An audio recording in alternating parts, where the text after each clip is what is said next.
Hey everyone, welcome back to the channel. Well, like the title says, let's explore some of Pokemon's modern artists. Now, I feel the cards get all the credit, don't they? Like, people look at the chase cards and go, you know, that card is awesome. That Pokemon is in the limelight. But no one really gives, I suppose, enough recognition to some of the artists. Now, this isn't taking away from any of the OGs like Mr. Arita himself. It is just about exploring some of those new artworks in Scarlet and Violet, because people look at Scarlet and Violet and they go, whoa, you know what? The artwork's really gone to the next level. We stepped it up with alternate art Pokemon, even tag team Pokemon, particularly the tag team old arts from Sun and Moon, but in particular, of course, the alt art Pokemon from Sword and Shield era. And it feels like we've stepped up the game even more with, you know, the artwork that comes into play. Now, the style and artwork of chase cards can play a really big impact on an era's success when it comes to an investment standpoint. Like, if we look back to some of the golden eras, like the Gold Star era, for argument's sake, that new concept where the artwork was coming out of the border. And then maybe we fast forward to like the Heart Gold, Soul Silver era, and we see those prime cards where we've zoomed like so close into the Pokemon you can barely see them. And you can see the difference, okay? A good artwork means super strong, you know, obviously there's a lot more that comes into play, but good artwork can lead to super strong sort of chase card prices, and poor artwork, and I'm not having a go at prime cards because I really like some of them. I'm just saying it's not as good as the artwork in Gold Star Pokemon. And most people, I think, should agree with that. You get my point though. You know, a good style of artwork and a good feel of artwork to the collector base and the investor base can add weight to the series. So let's jump in a second and have a look. Before we do though, shout out to the sponsor of today's video, the Shiny app. This guy has been coding for over 15 years and has made a phenomenal app. I've transferred my full collection into the Shiny app. Obviously, you can pull through not just Pokemon cards, but other cards. Gives you a 360 look around the card. Not only can you add in the raw prices, but you can also add in graded prices, both through, you know, CGC and Beckett and PSA. You can put whether you had a 10, a 9. Pricing updates daily, of course. You can also add in all your sealed product into the app as well. So if you haven't downloaded it, please do. It's an excellent app. It's really clean, smooth, and easy to use. I'll leave the links to download it in the description. Anyway, on to today's video, modern artists. Let's start with this one. This artist has been, I suppose, designing since Crown Zenith era. And I just want to make one premise. I am not an art critique. So if you listen to some of my descriptions and you are an art critique, you're probably going to be very, very disappointed. However, this artist has been doing it since Crown Zenith. Jerky. The one that really stood out to me probably the most is the Tropius from Paldea Evolve, because his or her artwork has this real, like, almost flat feel to it. And again, I'm not an art critique, but we see it again in the whole Pidgey lineup from Obsidian Flames. And I'll just bring up the Pidgeot here from Obsidian Flames. It's got that real flat matte color look to it with, it's almost like there's no 3D effect to the artwork. Another one, Tapu Koko from Paradox Rift. So it's interesting. We're getting these new takes and new styles when it comes to artwork. Hey, and here's one. This is probably the star of the show recently, Shinji Kanda. Since Brilliant Stars, we have the Magikarp from Paldea Evolved, and that artwork is just phenomenal. Obviously, it's the #1 chase card inside the set. I've said it 100 times, but you can see the Gyarados chilling at the top there. The colors, the sort of 3D texture look that it applies, the multi-mix, and not only that, in case you think this card looks familiar and the style of it looks familiar, it sort of does, because let's jump on to the next one, which is Giratina from Lost Origin. Same artist, same beautiful design, and you know what, that's now 2 chase cards from recent eras that are the most expensive chase cards in their respective sets. I wonder if an artist ever sits back and just goes, yeah, I'm doing pretty well here. Like, the artwork I've been stationed to do, you know, it's sitting at the top of the tree with the top chase cards inside there. I mean, it does help getting good Pokemon, doesn't it? But you could argue, you know, Magikarp as a top chase card. When's the last time we've seen that?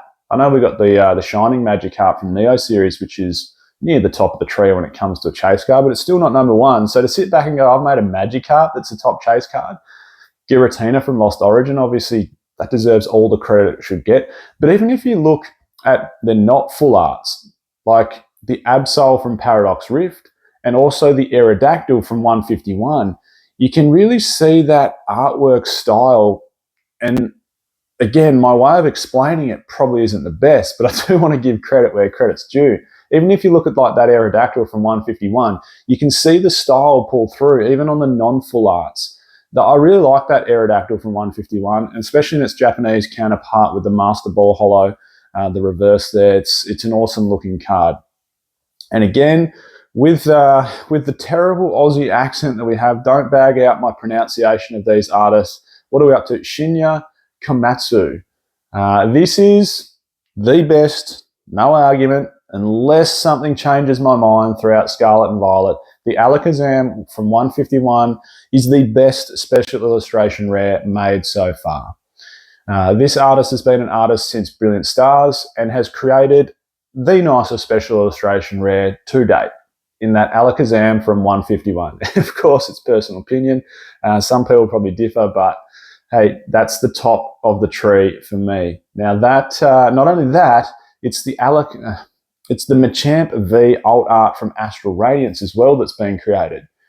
Both of these cards, I think the thing I like about this is it's the Pokemon put into people's environment almost, isn't it? Like that Machamp's in the streets, down at the market collecting food. The Alakazam looks like it's in someone's basement or spare bedroom, honing its skills with its psychic abilities. It's like the Pokemon's been transformed into the human environment, which is a really cool concept and something I really like about this artist. Another one, just to finalise this artist, because that's two absolute bangers, Trainer Gallery card from Brilliant Stars, the Octillery. I know it doesn't command a heap of value, but just to showcase one more of their artworks. Moving forward, N Morikura. We have a couple of waifu cards. The beautiful Carmine, which is the second most expensive card from Twilight Masquerade, is one they've produced. Aroma Lady as well from Evolving Skies. And the third one I wanted to highlight, I know it hasn't hit shelves yet, it's not out yet. We're still waiting actually for the full set list to come out. And that is Surging Sparks, Lycia's Appeal. Now, that is from the Japanese counterpart, which makes up some of, or a fair portion of, Surging Sparks, which is Paradise Dragona. There is also another Lycia that is coming out from Paradise Dragona, which is now a special illustration rare from Surging Sparks, and that looks phenomenal with, I think it's got Altaria in there as well, doesn't it? That is just a phenomenal looking Pokemon card. That'll be big dollars.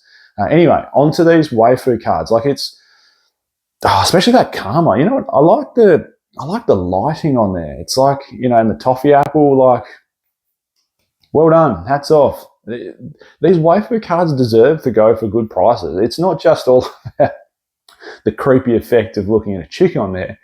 Some of the artworks and the settings they're in is just phenomenal as well. And finally, I just wanted to highlight one last artist, Taziro, if that's how you pronounce it, from Chilling Reign. Started as an artist from Chilling Reign. We have the #1 chase card in Temporal Forces being Raging Bolt. I love the artwork that's in Temporal Forces. It's hard to say how well that Pokemon card set's going to perform because it's so heavily saturated with, Gen 9 Pokemon, particularly in its chase cards, that it's really hard to say. Will it be amazing in 10 years because those people that were so into Scarlet and Violet and Gen 9 get that nostalgia kick in 10 years' time? Quite possibly. And does this have the, most legendary Gen 9 Pokemon crammed into it? Also quite possibly. So does that mean good things? Hedge your bets on it if you want to, but this Raging Bolt, while we're talking about the artwork, is one hell of an artwork. Now, another one is the Hydrapple from the set that's just come out, Stellar Crown. Love it or hate it, it's something different, isn't it? I don't know if I love it. I also don't know if I hate it, but I like what we're trying to do here, and I like that it's something different. And finally, just to summarize, one last card from Taziro, the Latias, which is in the Crown Zenith, isn't it? Yeah, in the Galarian Gallery. Nice looking chase card. And I also, on that, cannot wait for Surging Sparks, Latios and Latias to come out. Those two cards look incredible. And the Skarmory that's just hit as one of the illustration rares. love Skarmory. And I've actually said for a while that deserves a card to come out. So obviously they must have listened to me. I mean, that's the only reason why it's come out, hasn't it? Anyway, what's your thoughts on Pokemon's artwork? You know, do you think the artwork from this era, Scarlet and Violet, is too out there? Is it disjointed because you've got so many different artists trying to do so many different styles that we just get this, you know, from Jerky's style, which is that real flat finished look, through to, you know, maybe Shinji Kanda's style, which is this real, you know, a collection of different colors and everything pieced together. Do you think these are two separate and nothing meshes properly anymore? Or do you think it's just, you know, hats off to the artists that have been given so much creative expression that it's just becoming a stunning era? Let me know in the comments down below. I'm Michael. This is Poke Oz. I'm off to golf, and I'll catch everyone next time.